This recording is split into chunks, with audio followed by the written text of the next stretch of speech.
कर ऐसी कल्पना हम सबकी है और उसके लिए हम सब लोग लगातार प्रयास कर रहे हैं। ऐसे कई बड़े बड़े काम हमारी सरकारें कर रही हैं जिससे आने वाले समय में जो हमारा देश विकास के पथ पर आगे बढ़ रहा है वो 2047 में हमारे संकल्प को पूरा करने का काम करे। मैं आप सबके माध्यम से देश के प्रधानमंत्री को शुभकामनाएं देती हूं, बधाई देती हूं। सैनिक स्कूल का कार्यक्रम है और ऑपरेशन सिंदूर की चर्चा अगर न हो, देश के प्रधानमंत्री ने जिस तरीके से भारत के सैनिकों के बीच में अपनी उपस्थिति बनाकर उनके दिलों को जीतने का काम किया है और वही उनका प्रेरणादायी उद्बोधन, उनका प्रेरणादायी प्रयास भारत के सैनिकों को पाकिस्तान के अंदर घुसकर मारने का मादा रखने का काम करता है। देश के प्रधानमंत्री ने इस बात का एहसास भारत के सैनिकों को कराया कि अब वो भारत नहीं है जब दुश्मन आकर हमारी सीमा पर सीज फायर करके चला जाए। अब ये नया भारत है और इस भारत में देश के प्रधानमंत्री खड़े होकर इस बात का आगाज करते हैं कि अगर दुश्मन गोली फेंकने का काम करेगा तो भारत के सैनिक जवाब में गोला दागने का काम करेंगे। इस बात को साबित करके दिखाया, चाहे वो पहलगांव की घटना हो, पुलवामा की घटना हो, सर्जिकल स्ट्राइक के माध्यम से। और प्रसन्नता तो तब होती है जब रक्षा के क्षेत्र में हम लगातार अपने कदम आगे बढ़ा रहे हैं। आज हमारी मिसाइलें हमारे प्रयोग के लिए आत्मनिर्भर भारत का संकल्प बनकर हमारे साथ, हमारे जो हथियार हैं, हमारी जो सेना ने जो तैयारी की है उसको दिखाने का काम कर रहे।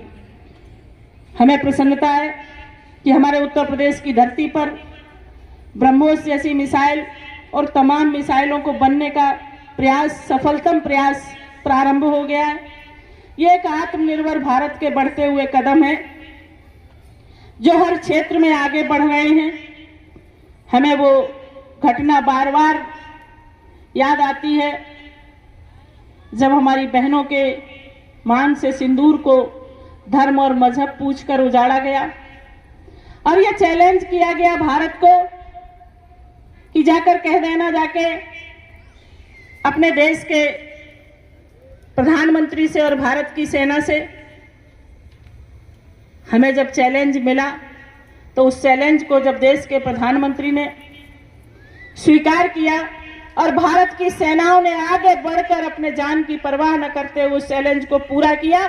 मैं आज इस विद्यालय के प्रांगण से उन तमाम सैनिकों को अपनी तरफ से बहुत ही विनम्रता के साथ अपना प्रणाम निवेदन करती हूं और ईश्वर से प्रार्थना करती हूं कि मेरे विद्यालय का एक एक बच्चा भारत की सेना में सम्मिलित होकर हमारे गौरव को बढ़ाने का काम करेगा।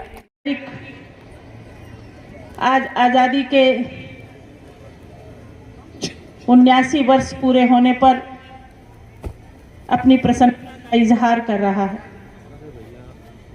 धन्यवाद देती हूँ हमारी स्कूल की प्रिंसिपल मैडम को। अभी जब बच्चे अपनी परफॉर्मेंस दे रहे थे, जो एक देश के सैनिक के वेश में थे, उनको देखकर मैं कह नहीं सकती कि मुझे कितनी प्रसन्नता है, उसका बयां मैं नहीं कर सकती शब्दों में। जैसे एक माँ अपने बच्चे को बड़ा होते हुए देखती है, वैसे ही एक सैनिक जो देश के लिए तैयार होता है, धीरे धीरे अपने आपस के वातावरण में डिसिप्लिन के साथ आगे जब बढ़ता है और हम जब कल्पना में जीते हैं कि वो आगे चलकर निश्चित ही एक ऐसा सैनिक बनेगा जो भारत की सेवा करेगा।